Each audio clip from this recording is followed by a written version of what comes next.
Assalamualaikum warahmatullahi wabarakatuh.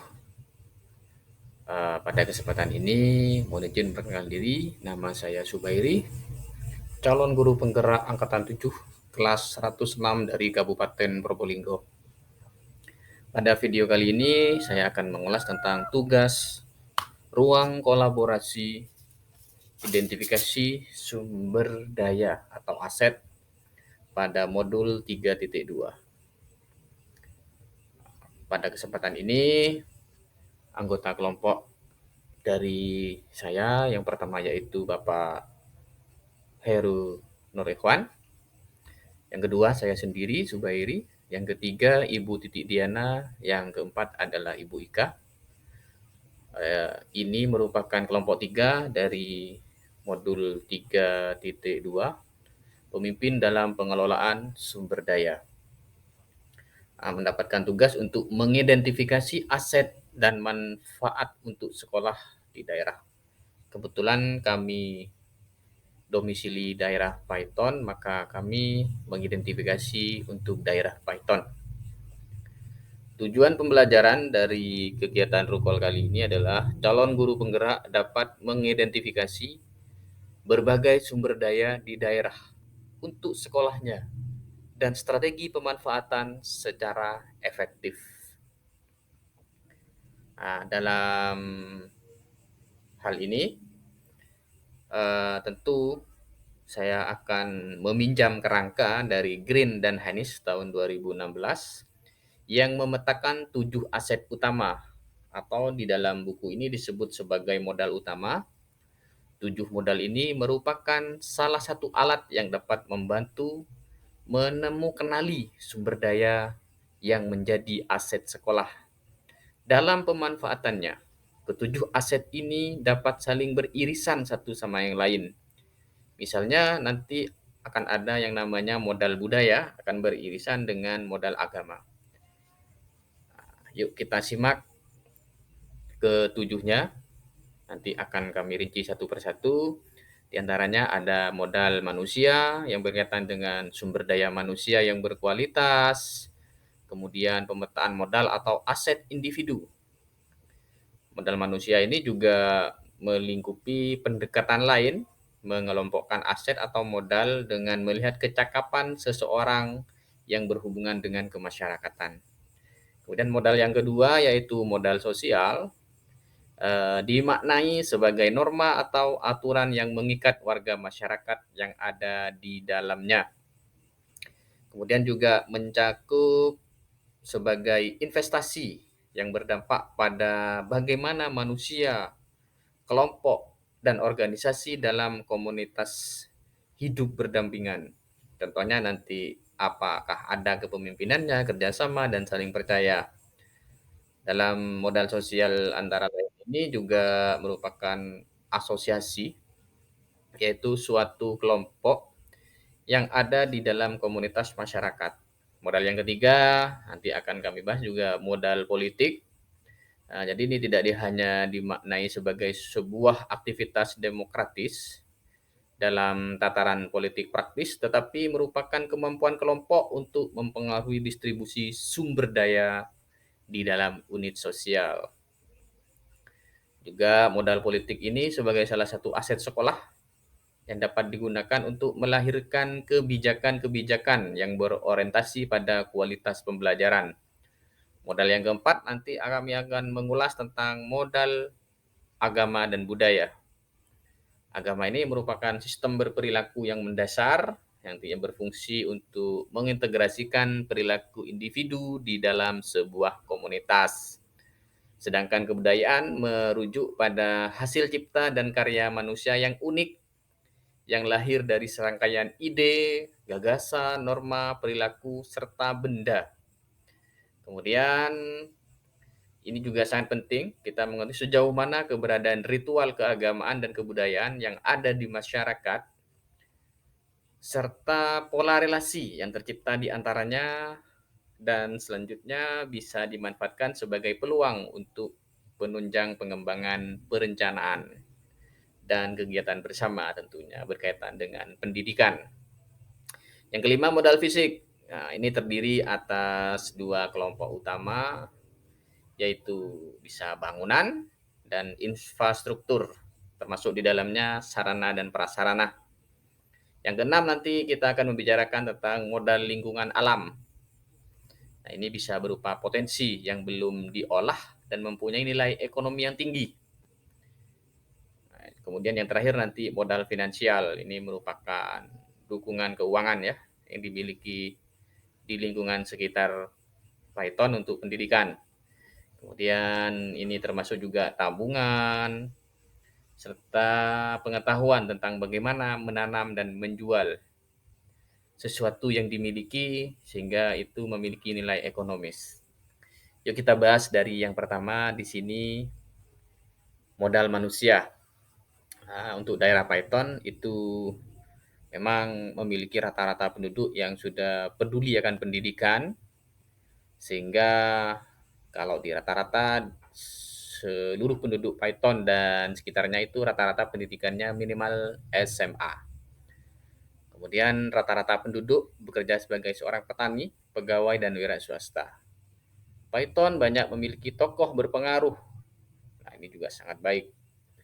Kemudian untuk dari tenaga pendidiknya sendiri itu sudah S1 semua dan sebagian sudah berpendidikan sarjana 2. Kemudian di sini juga yang menjadi modal kita adalah komite sekolah, wali murid, dan seluruh warga sekolah itu memiliki hubungan kekeluargaan yang erat.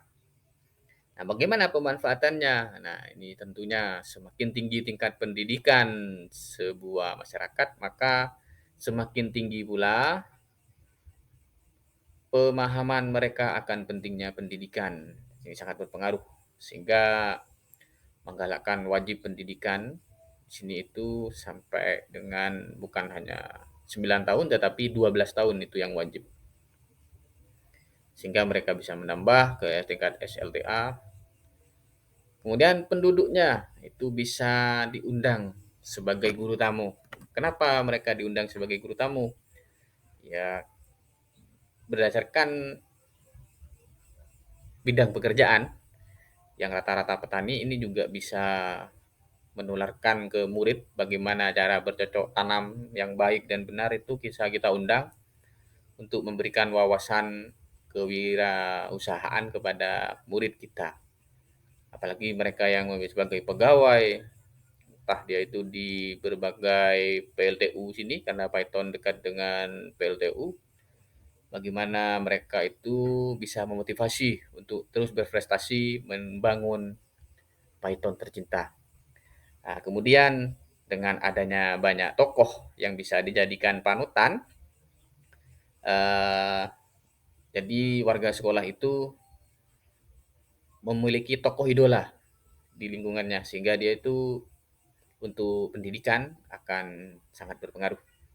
Kemudian yang keempat pemanfaatannya tentang bagaimana kualitas guru. Nah, pastinya ini sudah karena sudah rata-rata S1 tentunya sangat mumpuni. Nah, hubungan kekeluargaan antara semua warga sekolah ini menjadi modal awal untuk seluruh warga sekolah agar bisa lebih akrab dan saling mengenal sehingga memudahkan dalam proses belajar tanpa rasa takut dan rasa was-was.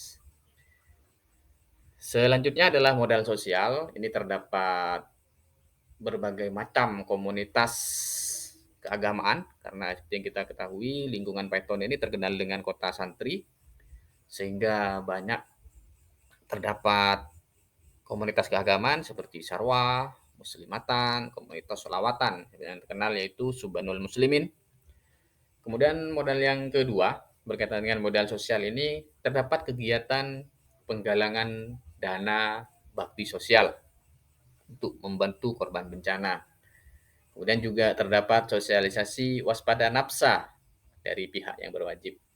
Nah, ini tentu kita bisa merupakan aset kita yang bisa kita manfaatkan. Yang pertama, sebagai wadah untuk menguatkan ikatan dan persatuan batin di lingkungan masyarakat dengan adanya komunitas keagamaan tadi.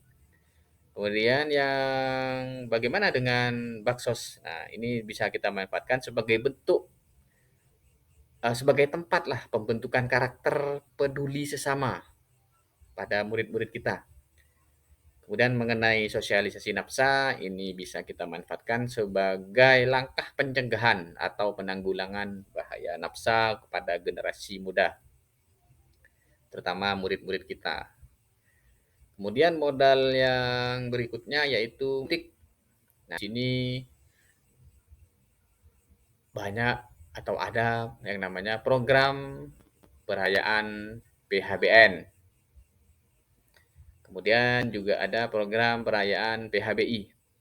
Jadi PHBN itu peringatan hari besar negara, sedangkan PHBI ini peringatan hari besar Islam ya. Kemudian modal politik yang ketiga yaitu program studi tour. Nah, ini biasanya kita lakukan di akhir semester untuk menambah pengalaman anak belajar di lingkungan.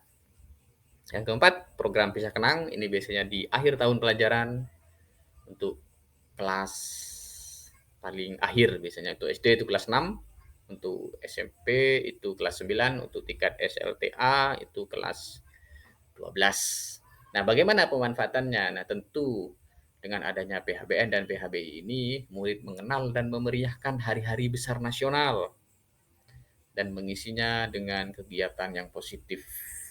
Entah itu lomba-lomba atau cerdas cermat dan kegiatan-kegiatan yang lain. Untuk peringatan hari besar Islam, ini kita biasanya mengenalkan kepada murid dan memeriahkannya dengan kegiatan keagamaan yang kegiatannya itu dikemas agar menyenangkan seperti kita kirab satu Muharram, asalkan lomba kiroat dan kegiatan pondok Ramadan. Kemudian yang ketiga, bagaimana memuaskan studi tour, ya ini memberikan wawasan dan pengalaman kepada murid untuk belajar di luar kelas. Untuk kisah kenang sendiri kita manfaatkan sebagai wadah untuk memberikan suatu pengalaman berharga selama bersekolah yang dapat dikenang sebagai momen yang tidak terlupakan. Kemudian modal yang berikutnya yaitu modal agama dan budaya. Di awal sudah saya sampaikan bahwa daerah Paiton ini memang merupakan wilayah santri sehingga penduduknya relatif religius. Yang kedua, Paiton juga merupakan sebuah wilayah yang berbudaya dan berakhlak mulia serta memiliki kebudayaan yang unik, yaitu ada acara petik laut. Nah, pemanfaatannya itu ini bisa menciptakan lingkungan yang agamis atau beragama yang sangat kental. Yang kedua, bisa membentuk karakter baik yang sesuai dengan profil belajar Pancasila serta terciptanya budaya dan akhlak mulia yang beriman di sekolah. Yang ketiga, mengenalkan dan melestarikan budaya dan kearifan lokal. Modal berikutnya yaitu modal fisik. Ini beberapa sekolah itu sudah dilengkapi dengan lab ya, lab science, yaitu lab biologi, fisika, kimia, juga adanya gedung perpustakaan yang mewah dan aula yang cukup besar. Bahkan ada yang sudah dilengkapi dengan lapangan basket, lapangan voli, serta wahana untuk berolahraga. Karena kita memang cukuplah untuk di bidang prestasi. Terus yang kedua, ada sebuah bangunan budaya peninggalan kerajaan Majapahit, yaitu Candi Jabung. Kemudian juga di beberapa sekolah tingkat yang dikelola oleh perusahaan PLTU, contohnya ini Yayasan Tunas Luhur dan Pembangkit Jawa Bali, itu di sekolah itu sudah menyediakan bus sekolah. Dan modal fisik yang keempat yaitu adanya pelatihan olimpiade. Nah, ini kita bisa manfaatkan untuk dunia pendidikan, sarana dan prasarana tadi berupa gedung dan sebagainya, itu sebagai sarana yang baik untuk menunjang kelancaran pembelajaran. Dengan adanya Candi Jabung, juga murid dapat mengenal sejarah dan nilai-nilai budaya bangsa, sehingga kita bisa mengenalkan budaya kita dan sejarah sebelumnya. Kemudian fasilitas transportasi, sepertinya bus sekolah tadi sangat menunjang kelancaran perjalanan menuju sekolah, bebas dari bahaya. Kemudian untuk pelayanan olimpiade ini biasanya kita manfaatkan sebagai medan melatih keberanian siswa agar lebih percaya diri, mahir dalam mengerjakan soal olimpiade dan mendapatkan pengalaman yang berharga mengenai ilmu yang sudah dimilikinya. Modal yang berikutnya yaitu modal lingkungan alam. Nah, di Python itu dekat dengan 3 perusahaan besar yaitu MOMI, IPMOMI, yang kedua PJB, dan yang ketiga itu YTL. Yang kedua, daerah Python ini lingkungan alamnya dekat dengan tempat pelelangan ikan, juga dekat dengan tambak udang, juga dekat dengan perkantoran, baik itu puskesmas, kantor polisi, kantor kecamatan, rumah sakit, apotik, sedung gerbaguna, pasar, bahkan masjid yang cukup besar, kantor pos itu lengkap ada di sini semua. Dan tak luput lagi Python ini dekat dengan pusat latihan tempur atau kita kenal dengan lapangan tembak. Nah, pemanfaatannya untuk dunia pendidikan, yang pertama pasti lebih mudah untuk mendapatkan bantuan dan support dari perusahaan besar yang saya sebutkan tadi. Entah itu berupa beasiswa kepada siswa yang berprestasi, kemudian bantuan-bantuan sarana dan prasarana. Kita bisa mengajukan proposal kepada 3 perusahaan tadi untuk mempermudah atau meningkatkan sarana prasarana belajar murid. Juga murid dapat mengkonsumsi ikan segar. Nah, ini bagus sekali untuk perkembangan otak mereka. Kemudian murid dapat mengenal dengan mudah berbagai layanan kantor umum pemerintahan, menikmati fasilitas yang ada seperti tempat permainan anak, tempat ibadah, serta tempat-tempat umum lainnya. Dan ini juga sebagai tempat pengenalan dan mengajarkan murid pentingnya menjaga kedaulatan negara Republik Indonesia. Kemudian modal yang ketujuh yaitu modal finansial, yaitu sekolah ini memiliki dana BOS, sekolah di wilayah Python juga sudah memiliki koperasi siswa, bahkan di setiap sekolah itu memiliki tabungan siswa.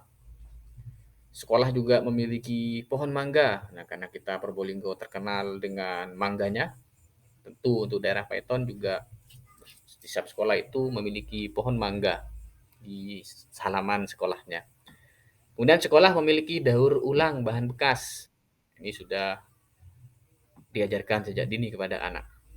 Kemudian yang keenam, membantu siswa berprestasi dari 3 perusahaan besar tadi itu yang sudah saya sebutkan, yaitu tentang beasiswa berprestasi. Pemanfaatannya, biaya operasional sekolah ini ya biasalah untuk dana BOS itu digunakan untuk operasional sekolah. Kemudian yang kedua, laba untuk Kopsis itu bisa dijadikan bingkisan hari raya dan murid bisa berbelanja dengan di kantin sehat.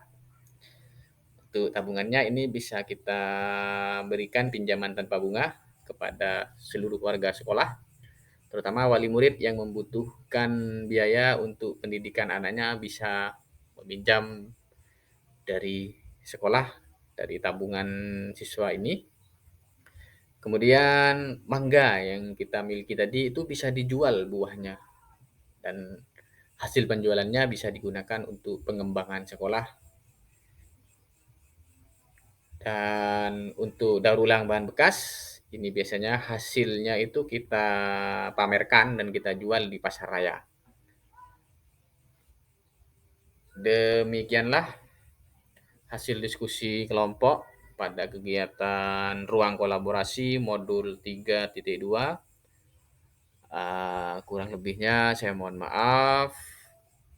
Saran dan kritik untuk pengembangan kami di tugas berikutnya sangat kami harapkan. Demikian pemaparan hasil diskusi kelompok 3. Saya Subairi mengucapkan salam guru penggerak. Tergerak, bergerak, menggerakkan. Merdeka belajar. Assalamualaikum warahmatullahi wabarakatuh.